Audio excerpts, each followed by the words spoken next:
Eu fiquei muito curioso com isso aqui. O treinamento contínuo, em relação às áreas de atividade no cérebro, praticamente não diferiu do estado de repouso. Não diferiu. No entanto, quando foi feito o trabalho de alta intensidade, houve uma grande atividade de córtex pré-frontal, área insular, hipocampo e amígdala. Então, ou seja, quando eu estou fazendo um trabalho de alta intensidade, eu tenho uma atividade totalmente diferente do meu cérebro.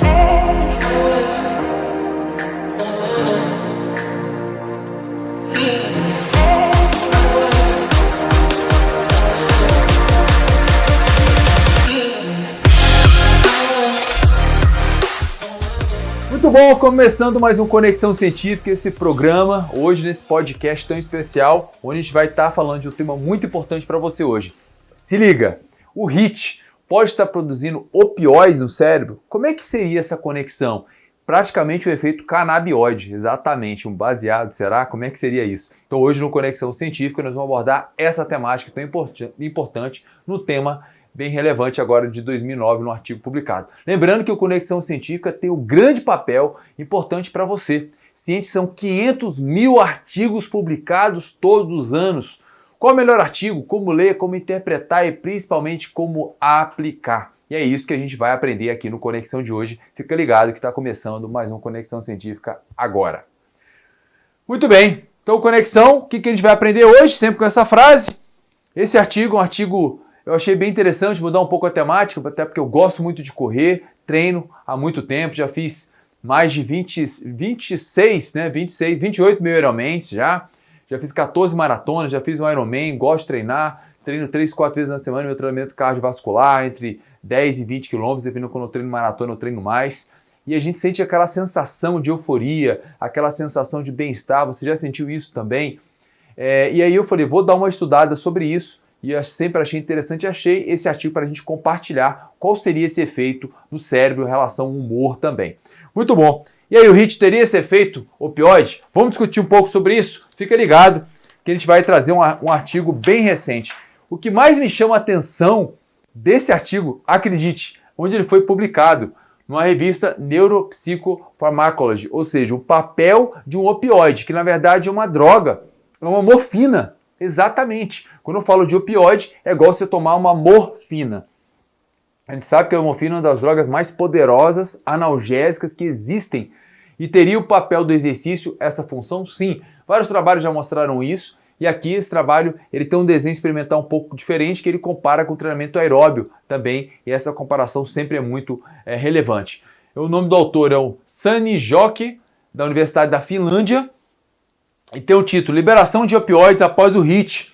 E essa comparação, lembrando que são homens saudáveis, né, não são treinados em alta intensidade, são homens saudáveis.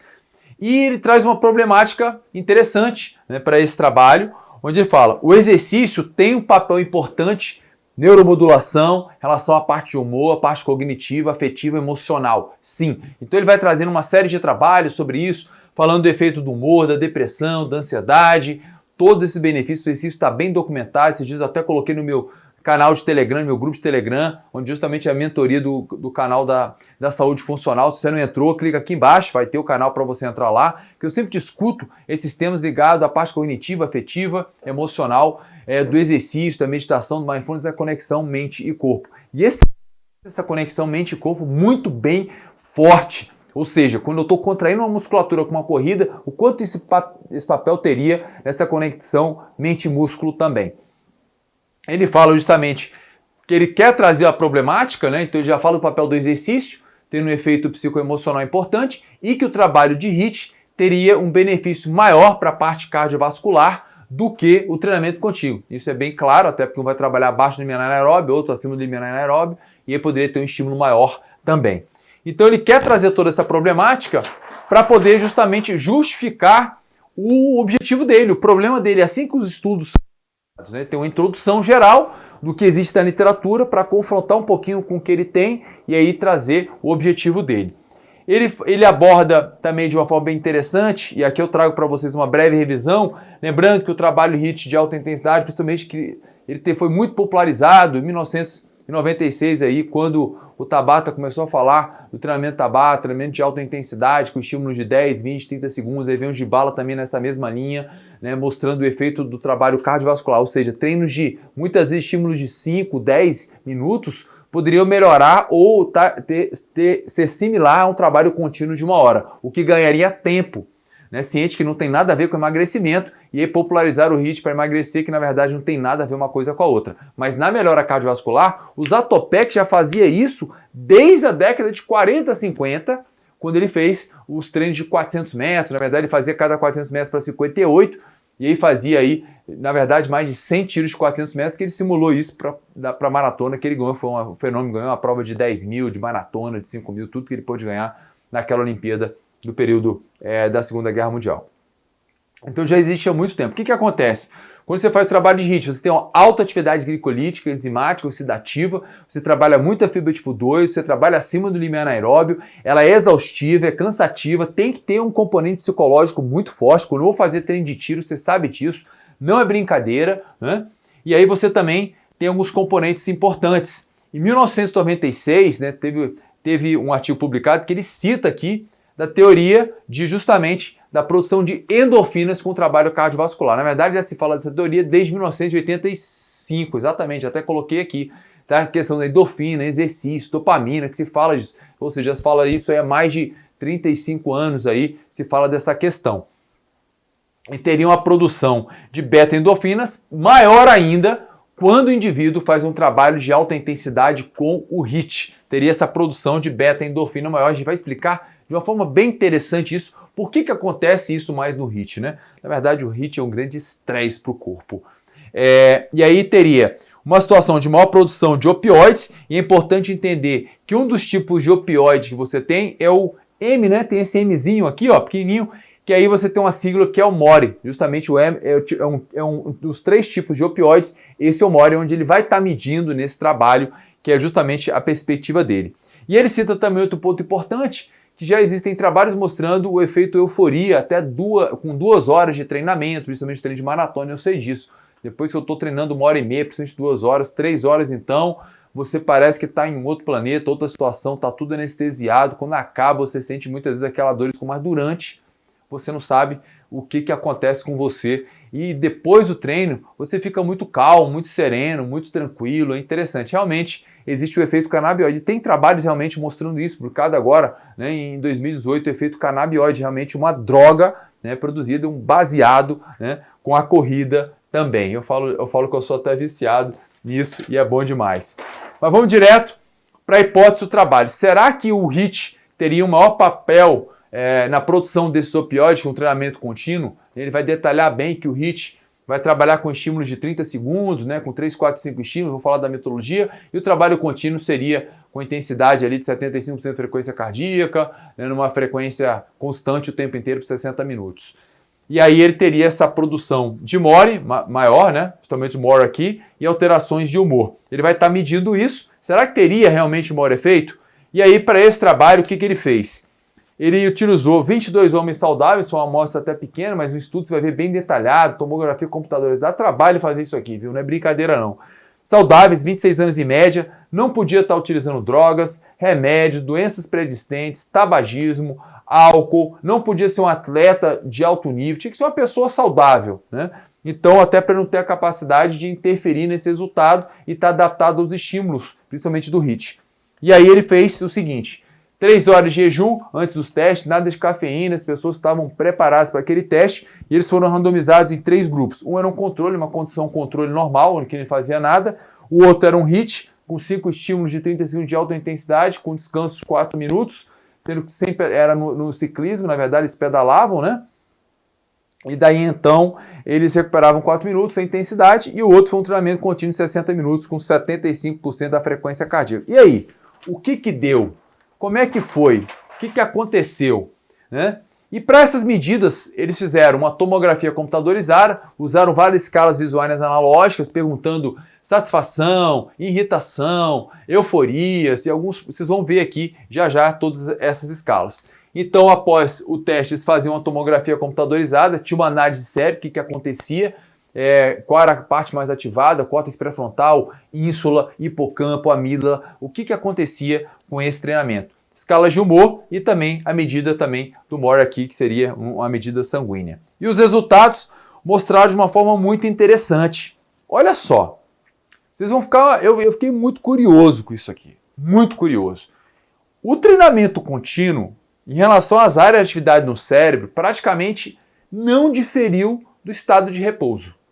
Não diferiu, foi igual. No entanto, quando foi feito o trabalho de alta intensidade, houve uma grande atividade de córtex pré-frontal, área insular, hipocampo e amígdala. Então, ou seja, quando eu estou fazendo um trabalho de alta intensidade, eu tenho uma atividade totalmente diferente do meu cérebro. Por quê? Porque existe uma condição muito fora do meu hábito diário. Um trabalho de 75%, dependendo da pessoa, está no ritmo bem tranquilo. 8 por hora, 9 por hora. Agora, quando você faz uma atividade de alta intensidade, isso gera um estresse muito grande. Então, mobiliza áreas diferentes do cérebro. Principalmente uma que é essa daqui, ó, a amígdala. Justamente a amígdala tá na base do seu cérebro aqui, ó, essa parte específica, né? Ela vai trabalhar bem nessa parte da área do hipocampo, que está ligada a todo o sistema límbico emocional. Então, quando você ativa a amígdala, é sinal que tem alguma coisa errada acontecendo. Opa, é problema, é pepino, corre, foge, medo, fuga, raiva, ativa muito a amígdala. Então você percebe que quando eu faço um HIIT, eu tenho uma modulação diferenciada, né, do meu cérebro em relação àquele estímulo. O que não aconteceu com o trabalho contínuo. E essa resposta diferenciada no meu cérebro pela tomografia computadorizada vai muitas vezes justificar o que aconteceu em relação às escalas de humor que foram encontradas nesse estudo. Porque eu fiquei pensando, caramba, realmente, quando você faz trabalho de alta intensidade, quem sabe, quem treina sabe. Quando o treino é pancada, você já sofre antes de chegar lá. Você já fica até hiperativo com aquilo. E as pessoas que não gostam, tem pessoas realmente que não gostam do trabalho de alta intensidade, porque gera sofrimento, a gente vai discutir um pouco. Mas o que eu quero chamar a atenção é que existe uma modulação diferente, né, em relação ao seu cérebro quando você faz um trabalho de HIIT em relação ao trabalho contínuo, ok? Muito bem. Então, o que a gente tem por aqui? Em relação aos estímulos, o que a gente percebe? O trabalho contínuo melhorou o humor, melhorou a satisfação, melhorou a euforia, né? A questão do MOR, justamente a produção de opioide, ele não teve diferença em relação ao repouso, foi praticamente a mesma coisa, né? E ele também diminuiu a atividade de córtex pré-frontal. Diminuiu a atividade de córtex pré-frontal, simplesmente você estava numa condição totalmente emocional, na verdade ali, tranquilo, não aconteceu nada, eu até achei estranho isso, né, também.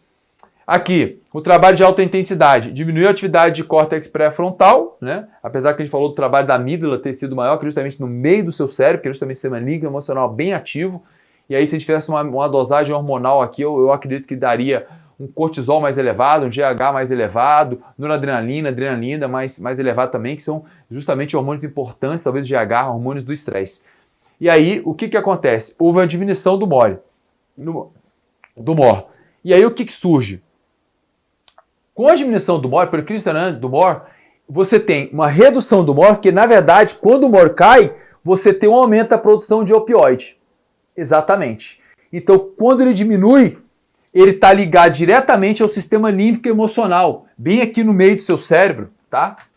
Ele está ligado justamente ao sistema límbico emocional, bem no meio do seu cérebro, que é justamente a área de hipocampo, a área de amígdala, que é a área ligada aos sentimentos e emoções. Então, o MOR cai, e aí, no caso, eu tenho um aumento dos opioides. Por que isso vai acontecer? Vamos discutir isso aqui. Aumentou a irritação, aumentou a exaustão e diminuiu a euforia. Então, no momento que eu estou numa condição de estresse, num HIIT, eu tenho grande estímulo de amígdala, diminuindo o MOR e aumentando o opioide. Ou seja, por que aumenta o opioide? Porque eu estou numa situação de desconforto. E aí eu tenho que aumentar minha produção de morfina endógena. Caramba, que fenomenal. Repetindo isso. O estresse aumenta a produção de opioide porque eu estou, na verdade, sofrendo. Exatamente. Eu estou sofrendo, eu estou levando uma pancada, eu estou apanhando. O meu cérebro não está entendendo. O que está rolando aí, cara? Você vai morrer? O que está acontecendo? Para que tudo isso? E aí você tem todas as alterações fisiológicas acontecendo ao mesmo tempo. Por isso que a gente tem que debater cada vez mais, talvez um ponto fundamental que eu estou adiantando, é cuidado com o HIIT para qualquer pessoa. Não é para qualquer pessoa, porque realmente é um terremoto, é uma tempestade acontecendo no seu cérebro naquele momento, principalmente para quem não é treinado naquela condição. Tá ok? Então ficou legal? E diminuiu uma hora aqui, aumentou o opioide, produção endógena de morfina aí, produzindo, justamente com um mecanismo de defesa para você. Aqui a gente tem uma classificação geral, né, desse trabalho para entender o que aconteceu em nível de humor dessas pessoas, tá? Então, quando eu fiz o HIIT, a motivação diminuiu. Depois foi igual ao trabalho contínuo. A irritação foi tanto durante e após no HIIT foi mais alta, entendeu? Em comparação ao trabalho contínuo. A pessoa quando faz HIIT pelas escalas, ela se mostra mais, tem mais raiva, né, irritação, do que o trabalho contínuo. A energia foi pior no trabalho de HIIT, né, durante a atividade, o lactato foi maior, a euforia foi maior no trabalho contínuo do que no trabalho de HIIT também, para o lado da euforia. E a produção de opioides foi maior no HIIT.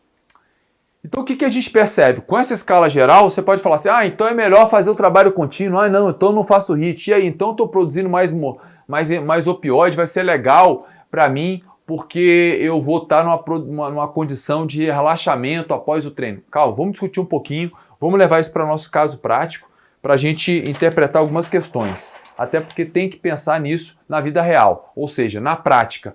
Como que a gente vai estar aplicando isso? Então a minha percepção, aí surge uma pergunta para você. E aí, aplicar ou não HIIT? Então o que eu quero dizer para vocês, agora vai entrar o som do professor mesmo aqui. Eu vejo muita loucura acontecendo. Né? Depois do protocolo Tabata, você vê um monte de gente aí publicando em tudo quanto é lugar, em vídeo de YouTube, em um monte de lugar, aí pega uma pessoa que nunca treinou, nunca fez nenhum trabalho, vai lá e mete na esteira e começa a correr igual um maluco. E aí eu percebo várias e várias pessoas que abandonaram a atividade física, abandonaram o exercício. Por quê? Porque estavam sofrendo, porque machucaram, porque não aguentavam mais fazer o trabalho de alta intensidade. Eu adoro fazer trabalho de alta intensidade, mas eu sou mega treinado. Então a gente tem que entender quem é esse indivíduo para até fazer um treinamento para ele adequado. Nós já sabemos, principalmente hoje, cada vez mais que eu avalio as pessoas pelo check-up da saúde funcional por um link, em que eu prescrevo à distância um treinamento em casa, eu peço para as pessoas fazerem um simples, mero skipping e um agachamento, a pessoa fica extremamente ofegante. A pessoa não consegue fazer. Que na verdade, gente, entre a gente aqui, no silêncio mesmo aqui, na boca pequena, como diz o outro, a maioria das pessoas não estão preparadas para isso.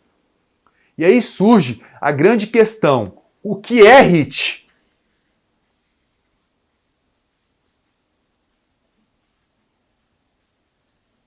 Exatamente, o que é HIIT? High Intense Interval Training. Perfeito, maravilha. Mas o que é HIIT para sua mãe, para sua avó, para sua tia? Gente, a maioria das pessoas não consegue fazer nada de atividade física. Então a gente vem preconizando treinamento de alta intensidade com aquelas velocidades absurdas, com cargas absurdas, sendo que a pessoa não está aguentando fazer o mínimo. Então cuidado quando você pensa em trabalho de alta intensidade para qualquer pessoa. Lembrando que hoje um idoso, para levantar de uma cadeira dependendo da condição funcional, é um trabalho de alta intensidade. Então você adequar, você utilizar uma frequência cardíaca, você utilizar uma percepção de esforço, você adequar o estímulo, você vai trazer segurança e principalmente o quê? Continuidade, sustentabilidade no processo. Por isso que não fazer mais de 2, 3 treinos de HIIT por semana, dependendo. Claro, eu estou falando com a galera, que é a maioria da galera, a maioria do pessoal. Eu, por exemplo, poderia fazer HIIT como eu faço. Eu treino bike segunda, quarta e sexta, 2 estímulos, Z4, Z5, estimulo bem, até porque minha frequência cardíaca não sobe. E aí eu vou correr, vou lá, treino. Então é o sando e a minoria da população, entendeu? Então a gente tem que ter muito cuidado com o profissional de saúde, com o profissional de educação física que prescreve, para quem você está fazendo esse trabalho de alta intensidade, ok? Até porque aqui foram 3 a 5 estímulos de alta intensidade. Tiveram pessoas no trabalho que depois do terceiro não conseguiam mais fazer. Pararam de fazer, não fizeram o terceiro estímulo, porque fadigaram, entraram em exaustão, para você perceber a capacidade de exaurir o ser humano, que é o trabalho de alta intensidade. Né? E aí surgem algumas questões práticas para a gente, E ele fala no trabalho isso. Será que essa resposta em relação ao cérebro, né, desse escaneamento de tomografia, é igual de homem para mulher? Será que a resposta em relação ao humor é igual de homem para mulher? Até porque ele era pequeno, então ele sugere isso. Um outro ponto chamou muita atenção. Será que essa resposta seria igual para outras modalidades? E ele coloca o crossfit, artes marciais, triatlon, corrida, natação. Será que esse mecanismo de humor seria igual? Será que esse mecanismo em relação à resposta de neuroimagem seria igual também? Então, lembrando que foi um trabalho com bike com 22 pessoas. Serve para todo mundo? Ele até fala, cuidado para extrapolação. Mas fica aqui uma observação. Trabalho agora, publicado recentemente. Eu acredito que vão ter mais linhas de pesquisa quanto a isso. Um outro ponto que eu achei bem interessante isso. Se a pessoa faz uma atividade física que ela odeia, que ela não gosta, como seria a modulação hormonal e cerebral dela? Mesmo sendo em baixa intensidade, por exemplo. Então ele até fala isso. Fazer teste com pessoas que não gostam das atividades que estão fazendo. E aí poderia ter uma modulação diferente. Olha que bacana isso, né? Ele teve uma visão aberta quanto a essa questão. Por que falar de tudo isso? Simplesmente por uma questão bem clara, é a motivação. Quanto mais a gente tem medidas diferenciadas de modalidade, de situações, de conduções, de gêneros, de níveis de aptidão física, nós poderíamos ter mais respostas para, na verdade, encaixar a melhor atividade para ele. E ele sugere também atividades, por exemplo, como a yoga, atividades, eu sugeri até outras, por exemplo, quando você está fazendo mindfulness, outro tipo de atividade, qual seria essa resposta? Né, de humor, de irritação, de capacidade de euforia, como é que seria tudo isso? Então fica aí questões abertas, porque é um trabalho que vem para a gente uma medida aguda, gerando muito mais perguntas do que respostas, na minha opinião. Muito mais. E tem um ponto fundamental que é importante destacar, que sai em 1985, um trabalho publicado do Medicine, Science, Sports and Exercise, falando do Runner's High, que o cara tá, né, doidão, tá no high, tá como se tivesse assim meio... Tem uma foto da galera assim cheia de florzinha, né, correndo com os coraçõezinhos, é bem interessante essa imagem, até eu tenho isso na minha aula, e mostra aquele banzo, aquela situação, e aí todo mundo começa a correr baseado, eu me sinto bem, eu me sinto bem, eu me sinto bem, mas eu já me deparei com muitas pessoas que não gostam de correr, muitas pessoas que não tiveram uma experiência boa de corrida.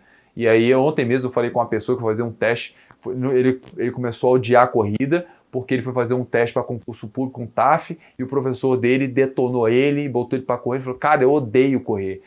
E o que eu tenho feito nos últimos anos da minha vida, como professor, é ensinar principalmente o quê? A técnica do movimento, a postura, a respiração, é entender que a corrida, na verdade, é uma meditação em movimento, entendeu? E dependendo quando você faz em ar livre, eu poderia aumentar sim a atividade de córtex pré-frontal, e poderia sim ser positiva, porque eu estaria atento no que eu estaria fazendo, e aí você percebe claramente que a atividade de alta intensidade reduziu o córtex pré-frontal. Por quê? Porque aumentou a área de hipocampo e de amígdala, porque o estresse é muito grande.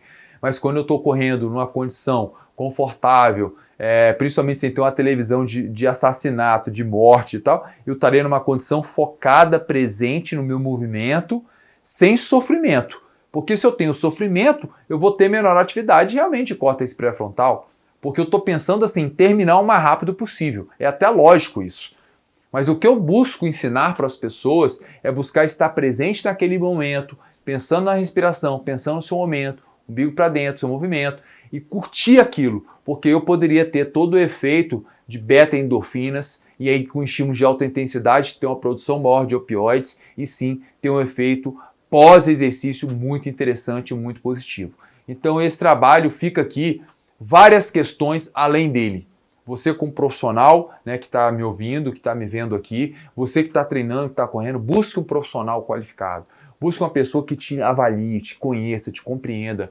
Entende que aqui eu tomo algum remédio específico, por exemplo, tomar uma simvastatina, isso gera mialgia, cuidado com o trabalho de alta intensidade, a pessoa tem uma artrose, tem uma degeneração, tem uma dor, cuidado com o trabalho de alta intensidade. Então, assim, é ter cuidados na prescrição, quem é esse profissional que está te avaliando, que está te prescrevendo, para não ter, diríamos assim, uma experiência negativa quanto ao exercício, que pode ser fantástico. Ciente que hoje a corrida é uma das modalidades que mais cresce no mundo. Aqui em Brasília tem 3, 4 provas no final de semana, e eu venho aí com mais exemplos. Tive pacientes com fibromialgia que já fizeram meia maratona comigo, né? Eu digo assim, são ex-fibromialgicos, a gente criou um processo todo de melhora da resposta inflamatória. Pessoas que tinham 150 quilos, 180 quilos também melhoraram e começaram a desenvolver. Então essa é uma percepção muito maior de como a gente pode estar prescrevendo, né, o treinamento. E percebam também que ele utilizou várias escalas, medidas, né, psicoafetivas para isso. Então seja mais criterioso, avalie mais, conheça mais as pessoas para com que o HIIT possa sim ser um grande remédio. Lembrando também que aqui cabe um outro podcast, outra conexão, falando da importância do HIIT. Até pode ser um trabalho interessante para a produção de substâncias importantes para o cérebro, né, como o próprio BNDF, que poderia ser um neurotransmissor importantíssimo, que está relacionado com depressão, com suicídio e outros aspectos mais, que poderia salvar muitas vidas, e tem trabalhos mostrando isso. Apenas o HIIT faz isso. Teria um mecanismo de neuromodulação importante também, mas aí cabe em outro momento, em outra aula também. Gente, então Conexão fecha por aqui, trazendo uma visão prática do HIIT, o que poderia ser, como poderia ser prescrito. Eu quero que vocês deixem aqui seus comentários, suas dúvidas, suas perguntas, para a gente poder estar interagindo, para poder estar ajudando você a trazer os artigos e aplicar na prática, onde você aplica hoje no seu dia a dia. Lembrando sempre, se você não está inscrito, se inscreva no canal, já aciona o sininho para as notificações, para receber nossa Conexão Científica. Claro, dá seu joinha, a gente dedicou horas e horas para poder estudar esse trabalho para você e trazer um conteúdo de altíssima qualidade, ok? Estamos juntos para essa empreitada de ajudar profissionais a atuarem com mais embasamento científico, principalmente trazer os artigos para uma aplicação prática no dia a dia. E vamos embora terminar com HIIT, com qualidade, com movimento, com respiração, mas principalmente com conexão mente e músculo. Fechando aqui mais esse Conexão, logo a gente se encontra para um novo programa, um novo episódio do Conexão Científica. Tchau, tchau.